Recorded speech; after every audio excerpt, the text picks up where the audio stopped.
Hello friends, welcome or welcome back to my channel. My name is Danny and today we're going to talk through some of my recent manga reads and my future TBR. With the Get a Clue readathon, I did put several manga on my TBR for the month of February and I have gotten through some of them. And so I just wanted to share with you guys my thoughts and my future endeavors because of some of the things I've found about my taste with manga. I also have some manga that I haven't completed from last year that I just haven't gotten back to, and so I'll talk a little bit about that as well. But I just want to get into the ones that are fresh in my head. The first, I don't actually have anymore because I've already returned it to the library, but that is the Hat Atelier. I read the first 3 volumes of this. If you haven't heard of Hat Atelier, you follow our main character whose name is Coco. For some reason that doesn't sound right to me in my head, but I'm pretty sure that was the main character's name. But she's a little girl and she loves the study of magic, but she is living in a world where they tell her that the only people who can deal in magic are witches, and witches are born witches. And so if you were not born with magical powers, there's no way for you to obtain it. Well, she finds out very quickly that that's not necessarily true, and with her tenacious curiosity, she figures out that she can actually practice magic and gets herself involved in a magical world that she didn't know the consequences of. And that's kind of what I'll say about that. You follow her in a kind of magical school situation. She has some girls at the school that practice with her. It's not a magical school in the sense that you have a ton of people around. You just have the girls that she interacts with and her master. They are teaching her the different ways of magic, the ways to safely interact with magic and use magic in their world. And it is very sweet. I do think that it's probably not meant for me. I didn't hate it by any means. I rated it a 4-star as far as like the series goes, but I do think that I'm done at this point. I don't think that I will continue on past volume 3. The artwork in it is absolutely beautiful. I love it, but I think because the main character is so young, I kind of found myself falling out of the story a little bit. There are some feuds between the girls that are at the atelier, and I can see where the story's going as far as building kind of a found family and their friendship growing. But I don't know, I couldn't connect, and I think it was because of the age of the main character. But I know that a lot of people have absolutely loved it, and I didn't hate it. I rated it 4-star. I think that it was really well done. The magic is really interesting, and the world that they've built around the magic and hiding magic from civilians and why, that's all really intriguing. But I don't know. I couldn't find myself really wanting to continue. And so I do think I'm going to leave it here at volume 3, but I wanted to shout it out for those of you who do think that it sounds interesting. Maybe you could give it a try and see if it's for you. The next one that I got to this month was Delicious in Dungeon. And this one is, I think actually what I'm doing in this video is I'm going up in the amount that I like the story, because I did like this one better than Hat Atelier. It's not a 5-star, but I do think I will continue on with the series. I've only read the first volume, and I meant to read the first 4 volumes this month, but the second volume is caught up at my library. I have the 3rd and the 4th on my couch. But for whatever reason, the second one has been taken by someone and they're not returning it to the library. And so I'm still waiting for that volume. But I did really enjoy this first one. It's very silly, and I can see myself reading this and then maybe never thinking about it again. I don't know though. It was so fun and kind of endearing. You have this group of individuals who are on a quest to kill the magician in this dungeon area. And there are a whole bunch of monsters that roam the different levels, and there are groups of people that come from miles around to try their hat at defeating this dungeon. And it kind of reads a little bit like a video game where, you know, the boss kills you, you go back to the beginning and you have to start over again. It's a little bit like that because they do mention multiple times where the characters that you are interacting with have died in the past but have been brought back by their team or revitalized by their team. And actually the start of this, you have one of them being eaten by a dragon, and when the team is the team is summoned to a certain location, they're magically portaled out of the dangerous situation that they're in. They make a plan of going back in and saving this character, and they have to get to her before the dragon digests her, because if the dragon digests her, then there isn't really a lot of hope of resurrecting her. But they are down on their luck. They don't have a lot of money, and food is something that they need in order to be strong and defeat the monsters in the dungeon. And so they decide to eat the monsters because they have food sources readily available throughout the dungeon. They just have to figure out how to cook them. The problem is some of them are poisonous and they don't know if all of them are edible. And so they run into this character who actually has been studying the eating of monsters for the past 10 years and teaches them how to make very tasty soups and omelets and all these really fancy meals from monsters. And you actually have the recipes in here along with the the nutrients, because he also talks about like having a balanced diet and how a lot of the people who come into the dungeon, you know, only eat meat and they don't actually give themselves veggies and an important nutrients, and that's why they end up failing in their quests. And it's just really fun and silly. I really have enjoyed it. And so if I can't get the second volume from the library, I might just have to purchase it for my collection. I'm trying to hold off because, like I said, I don't know if this is something I will revisit after I have read it, but it was just such a fun time, very lighthearted, and the characters are very silly. They each have their own kind of issue with what's happening. There's one of the characters who really doesn't want to eat monsters, and there's another character who kind of is very proud of what he knows and doesn't want people to help him. And so you kind of get to see them work through those at the same time of going through these dangerous monsters that are trying to kill them. It was very lighthearted and fun, and I enjoyed it. And the last one, probably my favorite of my manga journey in the month of February, has been Frieren, which I told you guys that I was going to read this in my February TBR. But I have absolutely loved this. I've only read the first 2 volumes. I own the first 5, and so I still have some that I could read before the end of the month, but I don't think my opinion on it is going to change. I've had a lot of fun. I did not realize when I was first picking this up that Frieren is the elf in the story. So you see, I thought Frieren was this blue-haired character, but Frieren is actually this elf character. And what makes this story special, at least to me, is that Frieren is an elf that lives a very long time.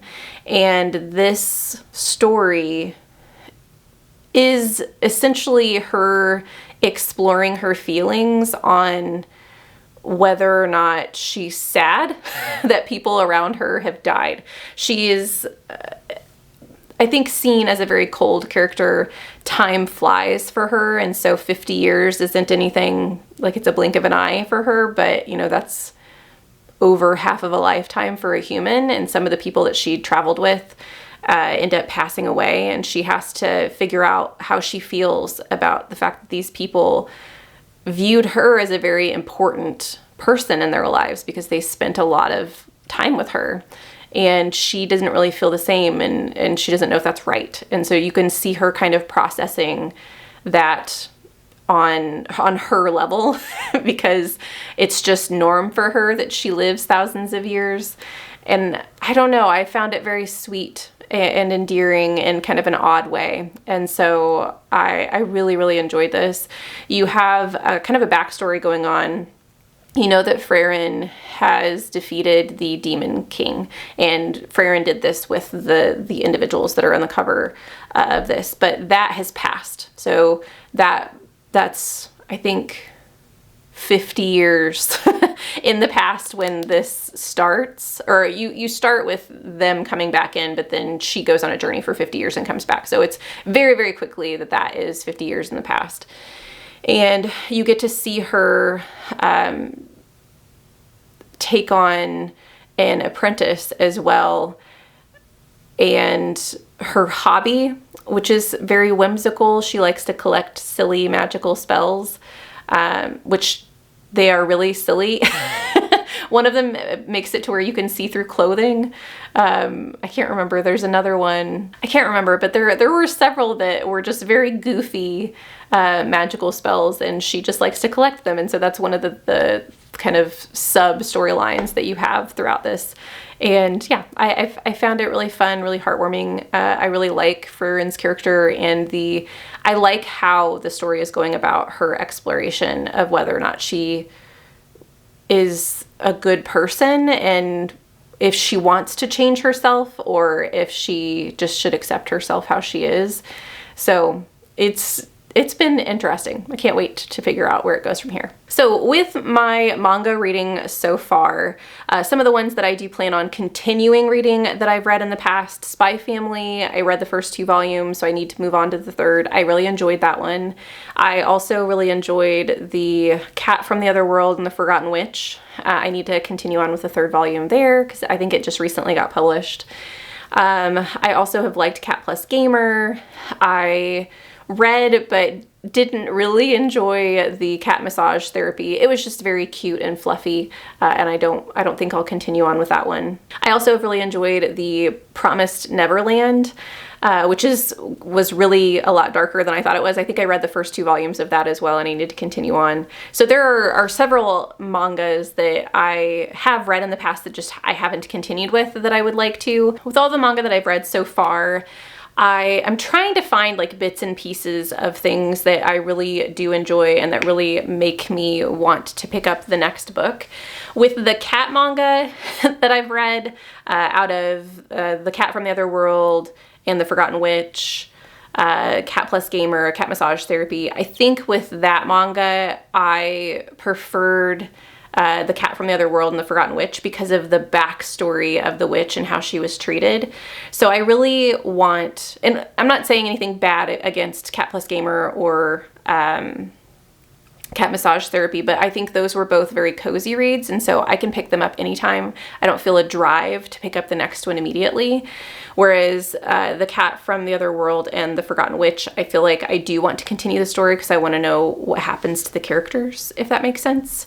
So I think I care a little bit more about the characters because we get a lot of backstory. I also have really liked with these 2 in particular the adventure behind them, but we also have at least in Frieren, some really amazing character development and introspection that's going on. We have a little bit of that in Delicious in the Dungeon, but not quite as much. But I do like the silliness of this, and maybe it's the monsters in this that I prefer, because obviously like Cat Massage Therapy is kind of silly, but I think that this is just a little bit darker, and I love cooking.